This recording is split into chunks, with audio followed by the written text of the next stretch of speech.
Monsieur, bonjour, bienvenue au journal sur Capital FM. Voici les titres de l'actualité.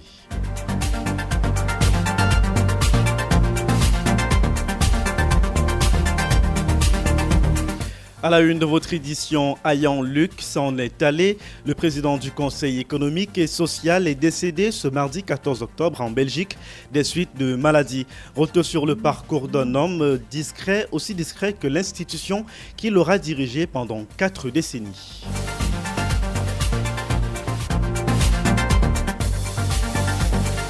Présidentielle 2025, pluie de réactions après la revendication de victoire d'Issa Turma Bakari. Au sein de l'opposition, les positions sont nuancées alors que le RDPC parle d'un canular grotesque et s'en remet au Conseil constitutionnel. Pendant ce temps, les réseaux sociaux dévancent les urnes entre publications de tendances, résultats partiels et chiffres non vérifiés. La confusion s'installe au sein de l'opinion. Le dossier de la rédaction de ce mercredi revient sur ce qui est sanctionné par la loi et la difficulté des autorités à sévir.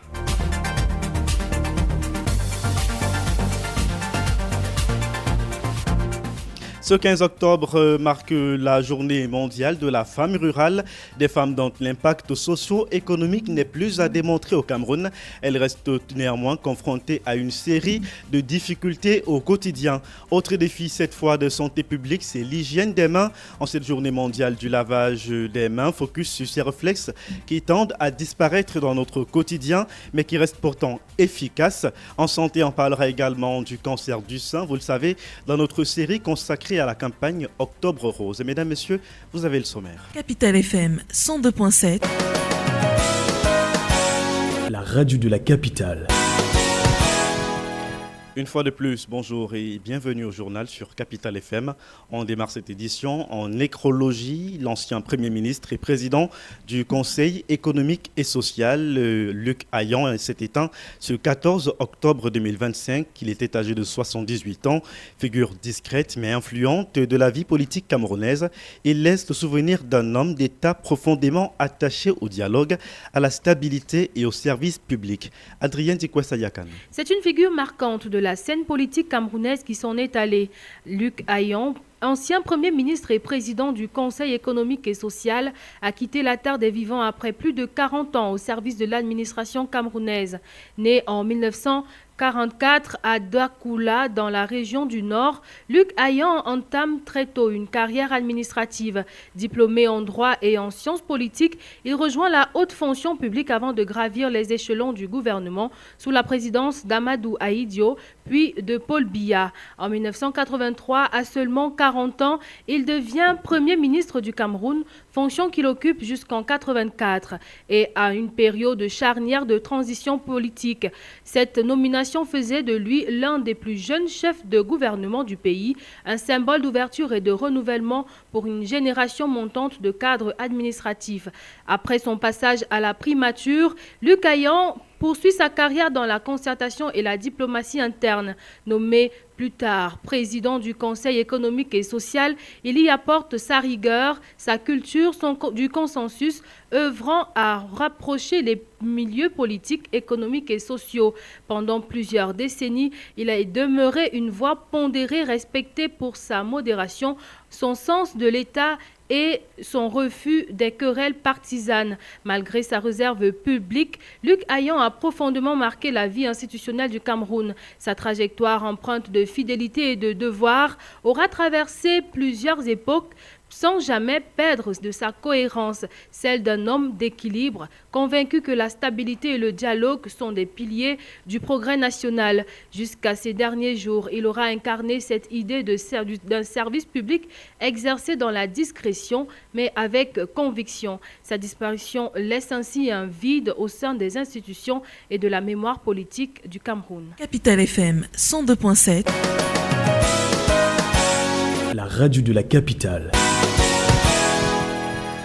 Nous ouvrons à présent notre registre consacré à la présidentielle 2025 avec Issa Chiroma Bakary qui dénonce des falsifications présumées des résultats. Dans une déclaration il y a quelques minutes seulement, il affirme que plusieurs procès-verbaux authentiques auraient été modifiés par les services d'Elections Cameroun. Il appelle les institutions, la justice, mais aussi la communauté internationale à garantir la transparence du scrutin. Et justement, Issa Chiroma Bakary, toujours après les affrontements de Garoua, la contestation s'étend à Kousséri. Des partisans d'Issa Chiroma Bakary ont manifesté devant le palais de justice, accusant certains agents de l'ECAM d'avoir falsifié des procès-verbaux en faveur du RDPC. Les détails avec Griffith Ngomango. À Kousséri, dans l'extrême nord du Cameroun, la tension est montée d'un cran. Des partisans d'Issa Chiroma Bakary, candidat du Front pour le salut national du Cameroun, ont manifesté devant le palais de justice, dénonçant ce qu'ils appellent des falsifications de procès-verbaux en faveur du Rassemblement démocratique du peuple camerounais, le RDPC. Selon plusieurs témoignages relayés sur les réseaux sociaux, un agent communal d'Elecam identifié comme M. Bakary aurait transporté des procès-verbaux différents de ceux détenus par les représentants du FSNC dans certains bureaux de vote. Ces informations n'ont toutefois pas encore été confirmées par des sources officielles et doivent être prises avec prudence. Sur place, le dispositif sécuritaire a été renforcé autour du tribunal. L'agent mis en cause aurait été placé sous protection policière alors qu'une enquête pour corruption aurait été ouverte. Mais jusqu'à présent, aucun communiqué officiel n'a été publié ni par Elecam ni par le parquet de Kousséri. Dans la foule, les partisans d'Issa Chiroma scandent son nom et promettent de défendre leur victoire par des moyens légaux. Le porte-parole du FSNC, dont le slogan est M. Abazen, appelle au calme tout en demandant la vérification publique des procès-verbaux contestés. Ces tensions à Kousséri interviennent à la suite des affrontements enregistrés dimanche à Garoua, dans la région du Nord, après l'encerclement du domicile du candidat Issa Chiroma Bakary par les forces de l'ordre. Pour l'heure, les autorités locales appellent les populations à la retenue, le temps que les institutions compétentes se prononcent sur les résultats du scrutin présidentiel. Une situation sous haute surveillance dans l'extrême nord, alors que le Cameroun retient son souffle dans l'attente de la proclamation officielle des résultats. Et après la revendication de sa victoire, notamment Issa Chiroma Bakary, le ministre Paul Atangandi fustige ce qu'il qualifie d'imposture. Dans une déclaration ce 14 octobre, le ministre de l'administration territoriale a notamment condamné cette attitude, notamment d'autoproclamation de la victoire donc par Issa Chiroma Bakary en flagrante violation des dispositions légales encadrant le processus électoral. Les détails avec Lorraine Ekwemi. Le ministre de l'administration territoriale est monté au créneau pour dénoncer avec fermeté l'attitude du candidat du Front National pour le Cameroun, le FSNC. Selon lui, Issa Chiroma aurait diffusé un message vidéo enregistré à son domicile le 13 octobre dernier, dans lequel il se déclarait vainqueur du scrutin. Une attitude que Paul Atangandi qualifie d'irresponsable et anti-républicaine, estimant qu'elle vise à semer la confusion et à perturber un processus électoral qui se déroule normalement. Le ministre rappelle d'ailleurs qu'il avait déjà mis en garde dès le 10 octobre contre les velléités d'un candidat cherchant à clore sa campagne dans sa région natale avant de s'autoproclamer vainqueur dès la fermeture des bureaux de vote. Il affirme que cette manœuvre s'inscrit dans un plan savamment orchestré par des réseaux occultes tant au Cameroun qu'à l'étranger, dans le but de troubler l'ordre public. Tout en condamnant cette initiative, le MINAD rassure la communauté nationale et internationale sur la régularité du processus électoral. Il précise que la Commission nationale de recensement général des votes sous la supervision des l'ECAM est déjà à l'œuvre et transmettra son rapport au Conseil constitutionnel, seul organe habilité à proclamer les résultats du scrutin présidentiel conformément à l'article 137 du Code électoral. Par ailleurs, Paul Atangandi souligne que plus de 5500 observateurs nationaux et internationaux ont été déployés sur l'ensemble du territoire et que selon leur premier rapport, le scrutin s'est globalement déroulé dans le calme, sans irrégularité majeure. Le ministre affirme d'un ton ferme que l'ordre public restera maintenu et que force restera à la loi. Et après notamment cette revendication de victoire, les réactions se sont multipliées au sein de la classe politique. Entre appel au calme, prudence, rigueur et colère, les partis politiques affûtent leur position en attendant le verdict du Conseil constitutionnel. Tour d'horizon des principales réactions avec Jaïe Lizodio. Au Cameroun, les réactions continuent de pleuvoir après la sortie du candidat du FSNC. Dans un contexte post-électoral tendu, chaque formation politique affine sa posture. Du côté du PCRN, Cabral Libi garde son calme. Ce mardi 14 octobre, le candidat a présidé une réunion de travail avec la commission interne chargée de la compilation des résultats. Sans pression, assure une source proche du parti. Discipline, rigueur et méthode, voilà la stratégie du PCRN qui entend se distinguer par la transparence de son processus interne. Pendant ce temps, au Social Democratic Front, Joshua aussi reconnaît les tendances défavorables, mais garde la tête haute. Dans une déclaration empreinte de lucidité, il remercie ses électeurs et appelle à la sérénité. Pas question de s'aimer le trouble. Toutes les irrégularités, promet-il, seront transmises au Conseil constitutionnel.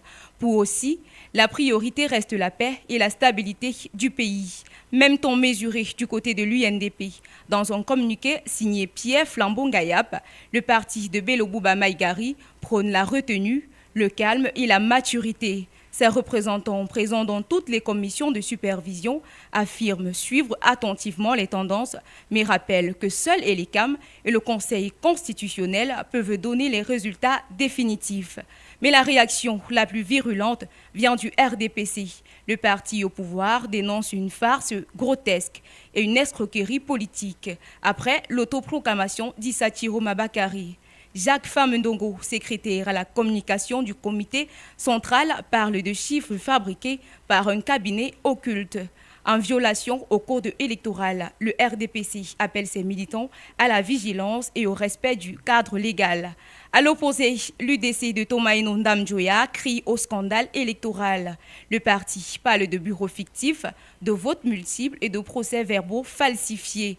Une situation qu'il qualifie de simulacre électoral avant d'exiger une réforme du code électoral et un dialogue national pour restaurer la confiance dans le processus démocratique. Entre indignation, appel à la patience et promesses de transparence, les réactions traduisent un climat politique sous tension. Reste désormais à l'ELECAM et au Conseil constitutionnel de trancher pour que le verdict des urnes soit enfin connu et accepté de tous. Autre réaction, celle du barreau du Cameroun. Son bâtonnier maître Mba Eric Mba condamne fermement les violences signalées dans certaines régions du pays. L'institution se dit préoccupée par les dérives sur les réseaux sociaux et les déclarations jugées intimidantes. Le bâtonnier appelle à la retenue et au respect des procédures officielles. De son côté, donc, à Douala, il est désormais interdit de manifester jusqu'à la prestation de serment du prochain président de la République. L'annonce est donc du préfet du Vouri, Sylvac Marie Vogo. Sont concernés les marches, les attroupements, les mouvements d'humeur et les regroupements non déclarés. Les contrevenants s'exposent à des sanctions. Capital FM 102.7. La radio de la capitale. Vous êtes à l'écoute de Capital Info Midi, il est 12h passé de 14 minutes à Yaoundé. Place à présent à notre dossier de la rédaction. Depuis la fermeture des bureaux de vote, les réseaux sociaux se sont transformés en terrain de publication des chiffres non vérifiés. Des tendances souvent présentées comme les résultats circulent à grande vitesse et entretiennent la confusion. Pourtant, seule une institution est habilitée à proclamer les résultats officiels, c'est le Conseil constitutionnel. Quelle est donc la différence entre tendance et résultat et que dit exactement la loi électorale à ce sujet?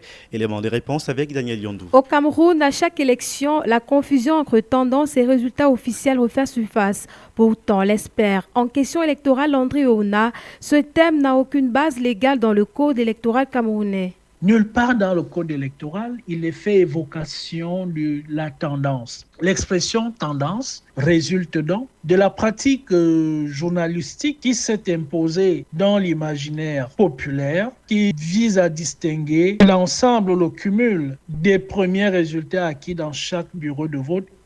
Mais attention, rappelle-t-il, il faut distinguer la publicité des résultats qui informent et leur publication officielle qui les valide. La publicité est un acte d'information, de mise à la disposition du public d'une donnée, d'une information, tandis que la publication est un acte solennel qui valide une information. L'expression tendance dans l'imagerie populaire renvoie donc à l'ensemble de quelques résultats acquis dans chaque bureau de vote après la clôture du scrutin, après le dépouillement.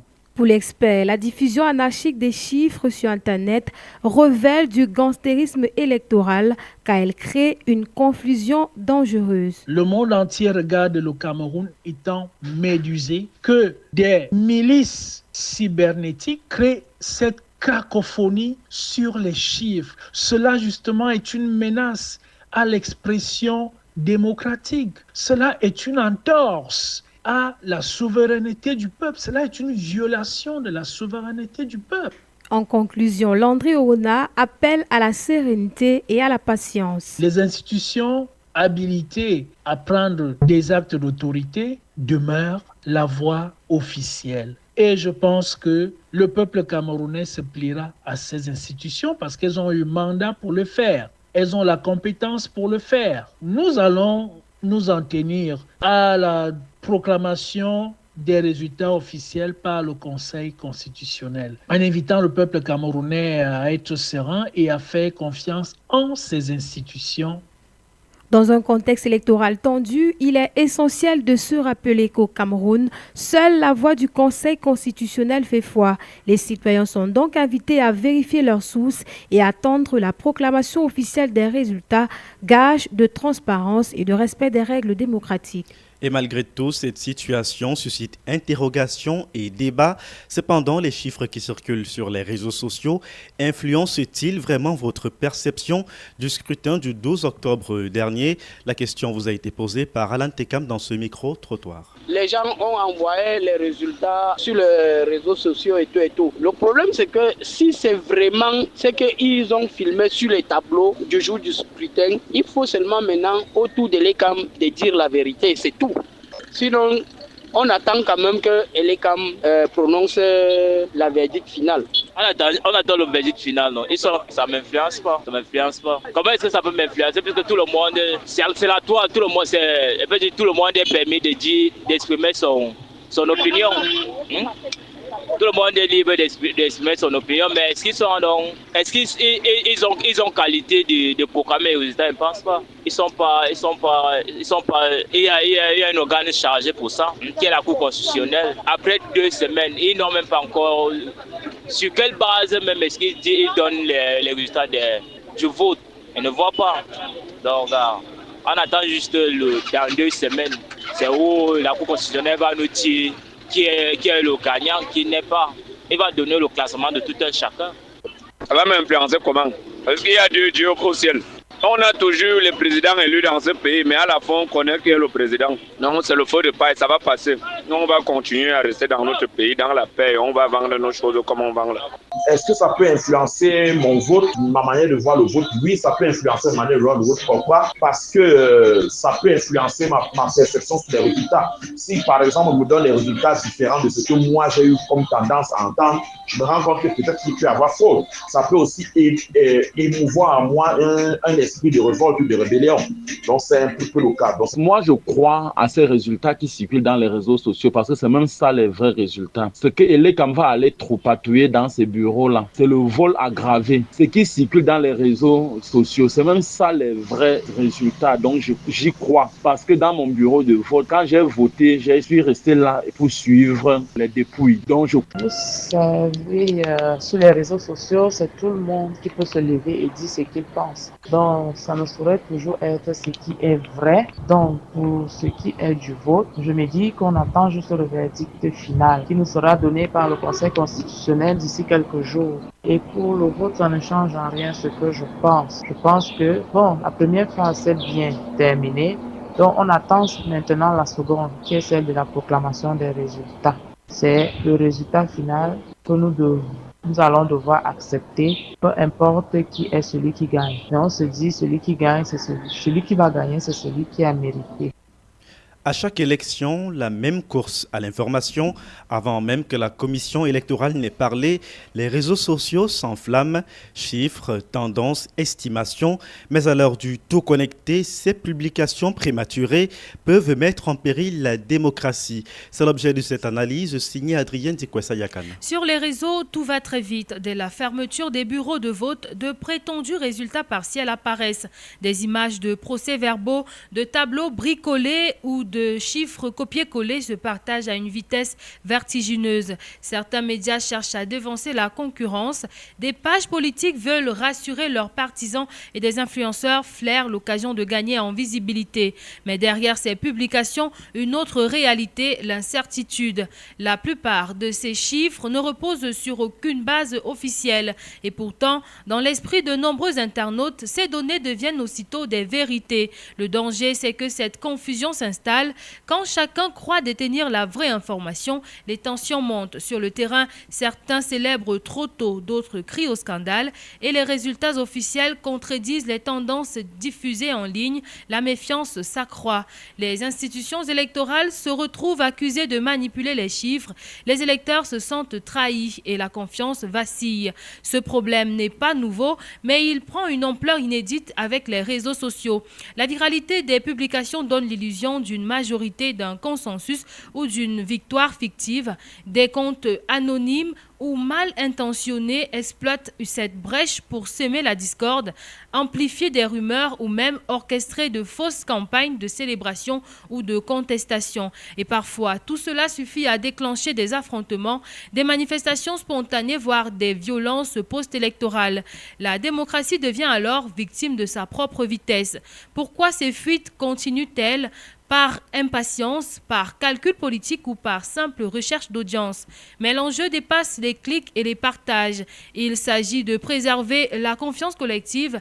Attendre les résultats officiels, c'est garantir l'équité du processus. C'est aussi rappeler que la transparence démocratique exige du temps, celui du dépouillement, de la vérification et du secret des institutions. Présidentielle 2025, dans la bataille de l'opinion, la rapidité n'est pas toujours synonyme de vérité. Entre instantanéité numérique et rigueur démocratique, le choix, lui, reste profondément politique. Et malgré la multiplication des publications illégales sur les réseaux sociaux depuis la fermeture des bureaux de vote dimanche soir, les autorités peinent à réagir.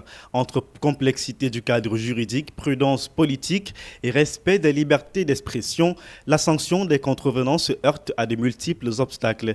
Explication dans cet élément de Griffith Ngomango. Depuis la clôture du scrutin présidentiel, les réseaux sociaux sont devenus un véritable champ de bataille numérique. Chacun y va de ses propres chiffres, proclamant parfois la victoire de son camp. Pourtant, la loi camerounaise est claire. Seul le Conseil constitutionnel est habilité à publier les résultats officiels. Mais les autorités peinent à faire respecter cette règle. D'abord à cause de la complexité du cadre juridique. La loi sur la cybersécurité et la cybercriminalité prévoit des sanctions contre la diffusion de fausses informations, mais elle reste difficile à appliquer à des publications éphémères, souvent anonymes ou diffusées depuis l'étranger. Les plateformes, quant à elles, ne collaborent pas toujours avec les services locaux. S'ajoute à cela une prudence politique. Dans un contexte post-électoral tendu, toute mesure répressive pourrait être interprétée comme une volonté de museler l'opposition ou d'influencer la lecture du scrutin. Les pouvoirs publics se retrouvent donc dans une posture d'équilibriste entre maintien de l'ordre public et respect du droit fondamental à la liberté d'expression. Enfin, il y a la question de proportionnalité. Comment sanctionner sans basculer dans la censure? Comment protéger l'intégrité du processus électoral tout en laissant s'exprimer le débat démocratique? En toile de fond, c'est la crédibilité du système électoral qui se joue. Tant que les réseaux sociaux continueront de servir de tribunaux de l'opinion, le risque restera grand de voir la confiance des citoyens s'effriter. Capital FM 102.7. La radio de la capitale. À 2 heures passées de 25 minutes, nous prenons le reste de l'actualité de ce mercredi. Ce 15 octobre est journée internationale de la femme rurale qui est donc célébrée aujourd'hui. Le Cameroun met à l'honneur celles qui nourrissent les familles depuis les campagnes et soutiennent l'économie locale. Sous le signe de la résilience et de l'autonomisation, cette journée rappelle leur rôle essentiel dans la société, mais aussi les nombreux défis qu'elles affrontent au quotidien. Daniel Yondou. Dans les champs, sur les marchés ou dans les foyers, les femmes rurales camerounaises sont au cœur de la vie économique et sociale du pays. Productrices agricoles, transformatrices ou commerçantes, elles assurent la sécurité alimentaire et participent activement à la lutte contre la pauvreté. Mais leur quotidien reste semé d'embûches, enclavement des zones rurales, difficulté à écouler leurs produits, manque d'infrastructures et d'accès au financement. Malgré leur rôle stratégique, leur association peine encore à se faire entendre dans les instances de décision. Face à ces défis, les pouvoirs publics multiplient les initiatives. Sous la houlette du ministère de la Promotion de la Femme et de la Famille, des programmes de formation, d'accès au crédit et de renforcement du leadership féminin sont mis en œuvre. Le Fonds national d'appui à la femme rurale accompagne notamment les productrices pour améliorer leur rendement et valoriser la transformation locale. Cette 30e édition placée sous le thème de la résilience appelle à reconnaître ces femmes comme de véritables actrices du changement face aux crises climatiques et économiques. Valoriser la femme rurale, c'est investir dans l'avenir du Cameroun. Soutenir son autonomie, c'est renforcer la base même du développement durable. Une autre célébration ce 15 octobre, c'est la journée mondiale du lavage des mains, dont l'objectif est de sensibiliser la population à l'importance de l'hygiène des mains pour prévenir certaines maladies. Dans les artères de la capitale Yaoundé, ce geste vital continue pourtant de faire face à des habitudes parfois négligées. Alan Tekam. Dans les rues animées de Yaoundé, entre poussière, embouteillage et commerce en pleine effervescence, les mains des passants racontent une histoire. Certaines sont soigneusement lavées, d'autres couvertes de traces invisibles mais bien présentes. Mais combien prennent vraiment le temps de les nettoyer? À Lancac, Jasmin, mécanicien, confie qu'il se lave les mains de temps en temps. Pour lui, le rythme quotidien et l'occupation rendent ce geste difficile à systématiser. C'est vrai que c'est important de le faire, mais on ne le fait pas toujours. On ne respecte pas à chaque fois. Parce qu'il y a des moments où on entre aux toilettes et quand on sort, parfois on est pressé, on a autre chose à faire et on ne prend pas la peine de se nettoyer les mains. Certains le font juste parce qu'on dit qu'il faut le faire, mais plusieurs ne comprennent pas l'importance de la chose. Mais il faut aussi comprendre pourquoi est-ce qu'on doit se laver les mains pour pouvoir le faire. Plus loin, à Essos, Christelle, caissière dans une épicerie, adopte une approche différente.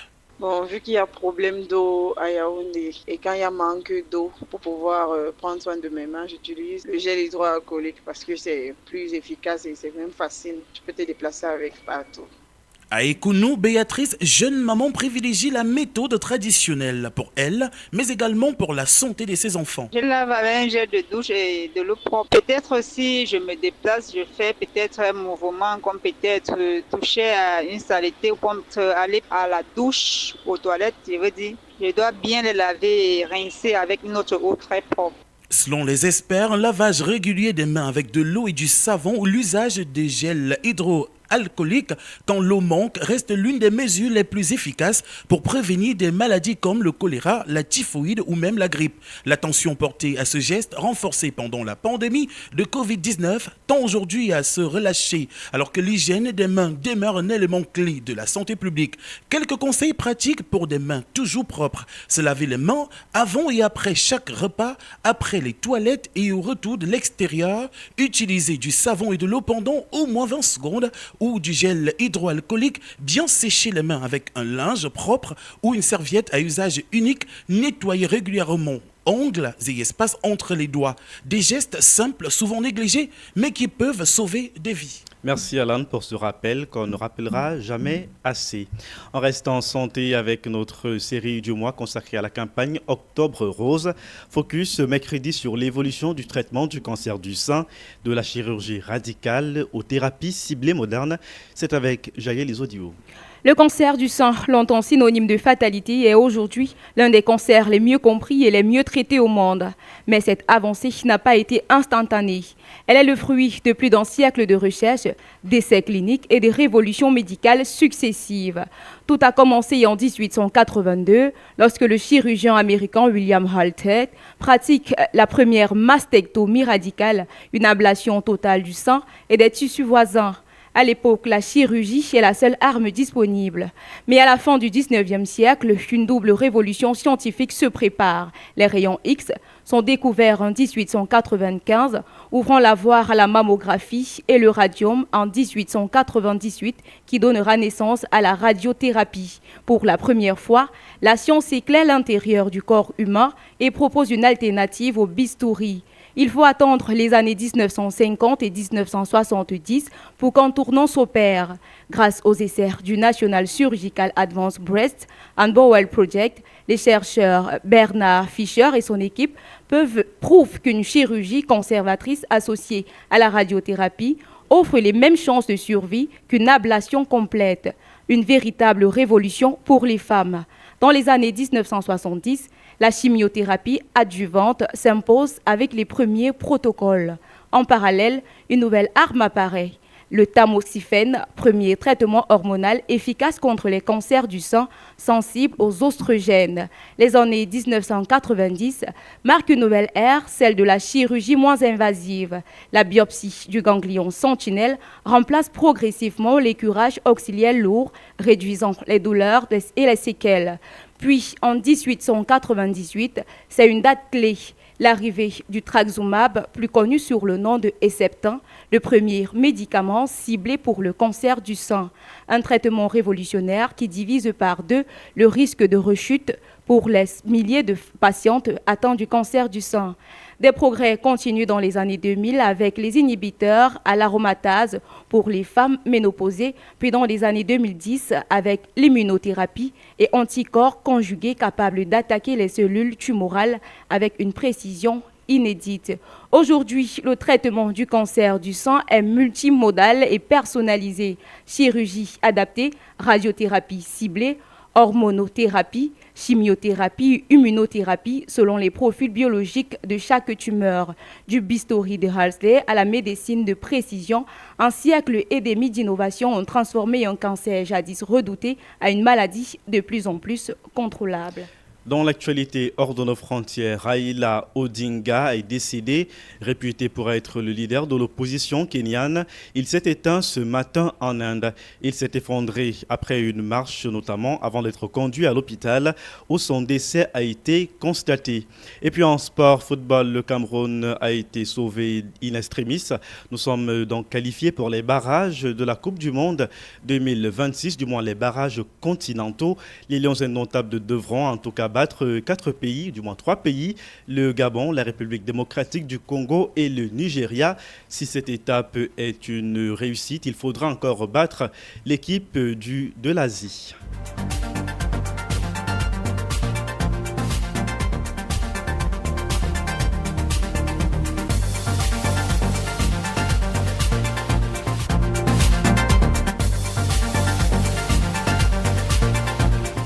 C'est la fin de cette édition de Capital Info Midi, préparée par l'ensemble de l'équipe de la rédaction sous la coordination éditoriale d'Angèle-Bern Fama.